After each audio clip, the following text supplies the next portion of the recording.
Some movies explode into theaters, others slip quietly into the world, only to rise years later as legends. Office Space 1999 was one of those rare films.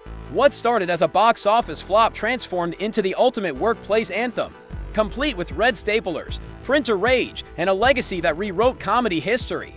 But behind the laughs lies a story of sabotage, strange casting choices, lost scenes, and a satire so sharp that even corporate America couldn't resist stealing it. When director Mike Judge first pitched Office Space, studio executives hated the title. To them, it was boring, to plain, to forgettable, but that was the joke. Judge wanted a name as dull as the jobs his movie was mocking. His refusal to change it backfired. Marketing budgets were cut, press screenings canceled, and insiders even whispered that the studio tried to bury the film. Ironically, this struggle mirrored the very mediocrity the movie was skewering. The inspiration came from Milton, a mumbling, stapler-obsessed character Judge had first drawn for an MTV short in the early 90s. When Stephen Root finally brought him to life on screen, hunched, muttering, and clutching his red stapler, Milton became the soul of every underappreciated worker who had ever been ignored in a cubicle corner. But Office Space wasn't just about Milton. Its lead, Peter Gibbons, echoed a 19th century literary classic, Herman Melville's Bartleby. The Scrivener, like Bartleby, Peter's rebellion wasn't loud, it was quiet. After a hypnosis session gone wrong, he simply stopped caring.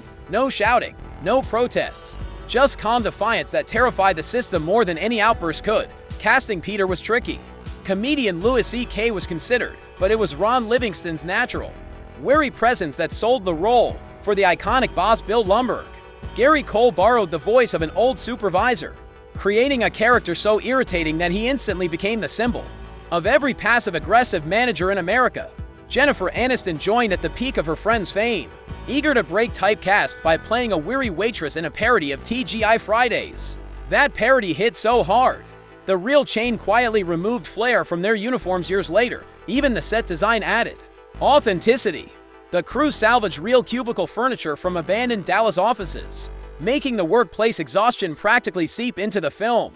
And then came the legendary scene, the destruction of the printer, with Ghetto Boys blasting. The cast unleashed years of pent-up office rage, creating one of cinema's most cathartic moments. But not everything survived. Actor Orlando Jones was cut down to a single scene. The now famous cherry red stapler? It didn't exist. The props team spray-painted a black swing line, which later forced the company to manufacture real ones after fans demanded it.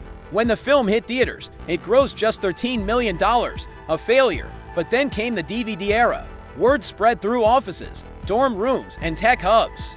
Lines like "Case of the Mondays" and "Did you get the memo?" became everyday code.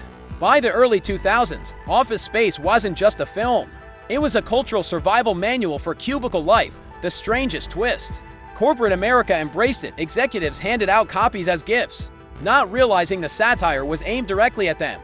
For Mike Judge, it was irony at its finest. Today, Office Space remains a cult classic, proof that quiet rebellions can be louder than any shout. If this story made you laugh, nod, or remember your own cubicle battles, smash that like button, share it with a fellow office survivor, and subscribe for more untold Hollywood stories.